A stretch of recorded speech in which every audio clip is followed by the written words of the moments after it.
그래서 한 번이라도 이완성 집중의 경험을 하면 그 다음부터는 수행이 쉬워지는 거죠. 왜냐면 그에 대한 감각이 있으니까 그 감각을 되살려내면 되니까. 그런데 어려운 집중에 대한 이야기를 한 거고, 집중 말고 깨어있는 연습, 자신의 주의력을 쓰는 깨어있는 연습은 이거보다 훨씬 쉬워요.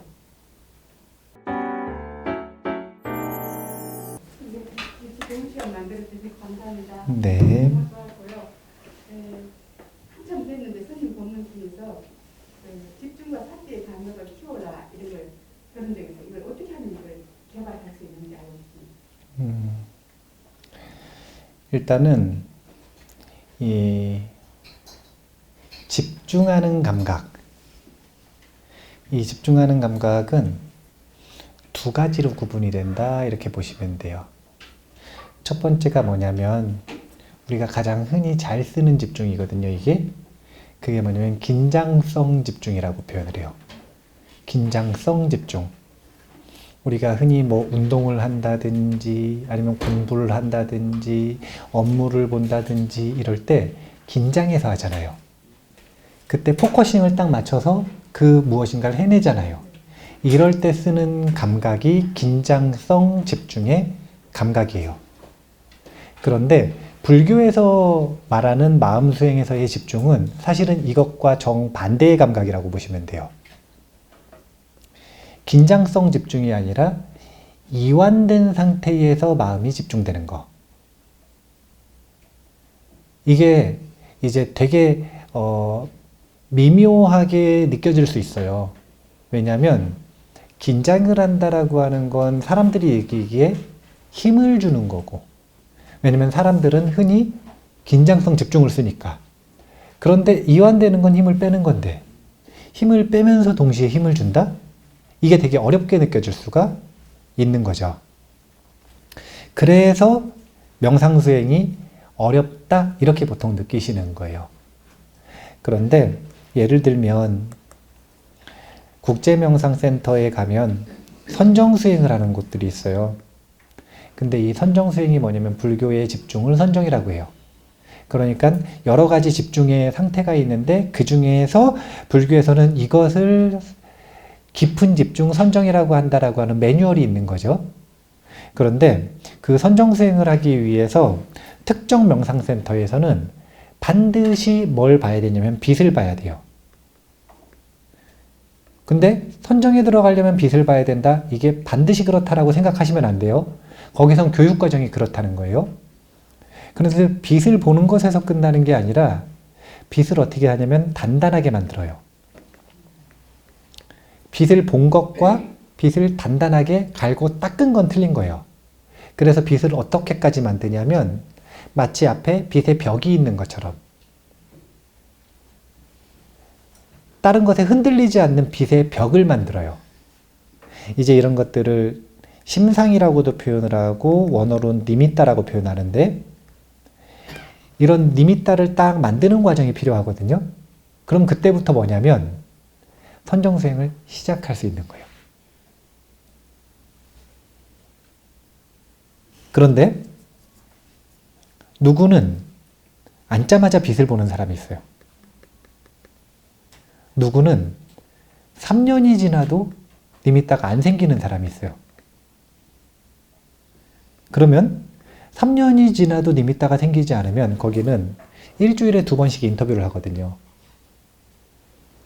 마치 그 헬스장 가가지고 혼자 헬스 하는 게 아니라 그룹 PT 받듯이 그룹 PT 딱 받아가지고 자세 올바로 하고 있는지 근육이 원하는 거 개발되고 있는지 이런 것들을 점검해 주듯이 끊임없이 명상 수행할 때 마음을 어떻게 쓰고 있는지 명상하는 방법, 수행을 대하는 태도, 생긴 의문을 풀어주는 과정 이런 것들을 인터뷰를 통해서 끊임없이 하거든요. 일주일에 2번씩 의무적으로 해야 돼요.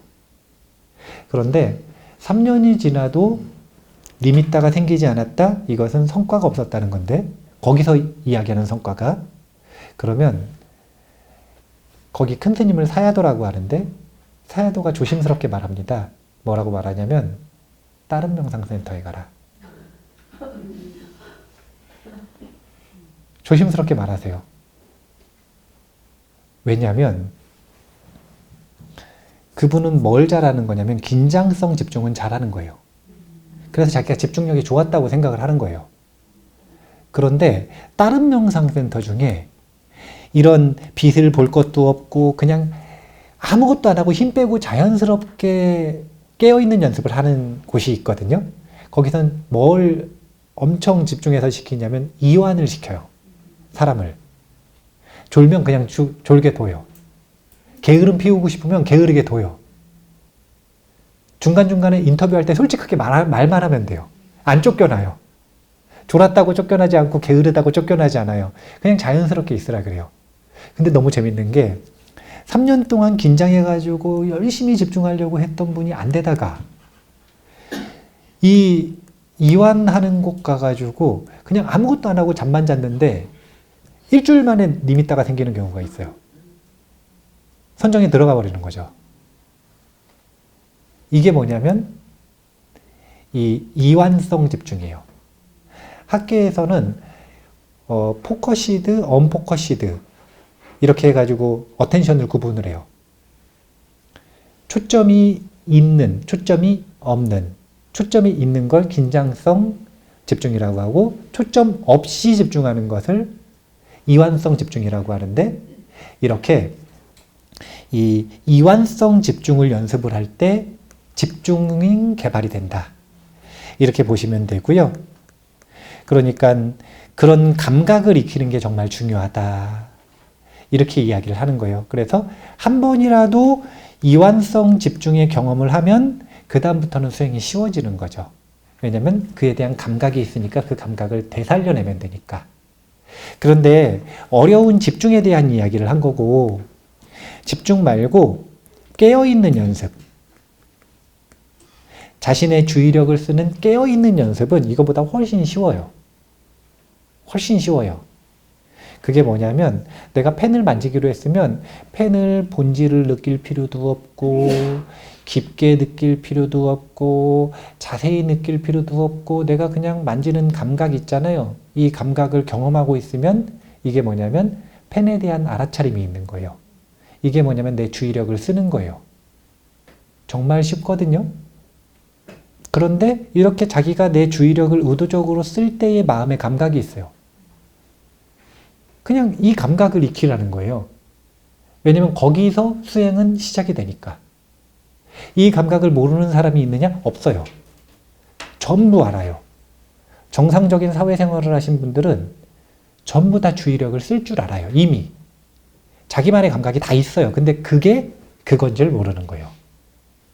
거기서부터 해야 된다는 걸 모르지 주의력을 쓰는 감각이 없는 분들은 없어요. 그래서 1번으로 마음을 개발할 때 연습하셔야 되는 건 자신의 주의력을 쓰는 감각을 익힌다. 이게 1번으로 하셔야 되는 이 초점이고요. 두 번째 초점은 이게 익숙해지면 그 다음에 사실은 자기가 긴장해서 집중을 쓸 때와 이완되어서 집중을 쓸 때의 감각을 익히시면 그러면 이제 이 집중으로 들어가는 데 있어서도 입구를 열었다. 이렇게 보시면 돼요. 그래서 저는 개인적으로 인터뷰할 때 정말 많이 쓰는 단어가 감각이에요. 느낌이요, 느낌. 자기의 상태를 느낌으로 아는 거예요. 자기가 어떤 마음의 상태에 있는지. 그 감각을 명확하게 하면, 그러면 뭐라고 표현을 하냐면, 경험한 것과 닦은 것이 틀리다고 표현하는데, 경험했을 때는 그 감각으로 되돌아가는 힘이 약해요. 근데 그것을 갈고 닦으면 중간 과정 다 생략하고 단박에 그 결과물로 들어갈 수가 있거든요. 그렇게 감각을 강화하고 그 감각을 갈고 닦고 자유로워지는 연습. 그래서 감각을 중요시 여긴다. 이렇게 생각을 하시면 되고, 이제 지금은 조금 어렵지만 이제 한 20년 정도 뒤에는 뉴로 피드백이라는 기술을 보편적으로 쓸 거예요. 네. 지금은 조금 어려워요. 워낙 그 희유한 기술이고 희소한 기술이고 그리고 사실은 그럼 비싸잖아요. 비싼 기술이고 뉴로피드백이라고 하는 이 기술을 이용을 하시면 뇌파 측정기 끼고 곧바로 화면에 나타나요.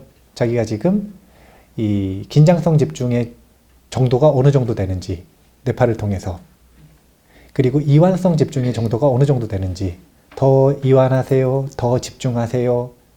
그래서 선정이 들었는지 안 들었는지 이런 것들을 뇌파의 표준 지표를 가지고 곧바로 눈으로 보여주면서 연습을 하는 기술이 이미 사실은 개발이 되어 있는데 대중들이 그걸 쓰려면 한 10년, 20년은 걸리겠죠. 나중에 그런 지표들을 쓰게 되면 그때는 이제 이 감각을 익히기가 지금보다 훨씬 쉬운 거죠. 말로 느낌을 설명할 필요가 없어요. 그냥 뇌파 측정기 끼고 곧바로 보여줘요. 어쨌든 그런 것들이 감각을 익히는 데 있어서 중요한 이유가 된다. 그걸 강조하는 이유다. 이렇게 생각을 하시면 될 것 같습니다. 자, 다음 질문 받아볼까요?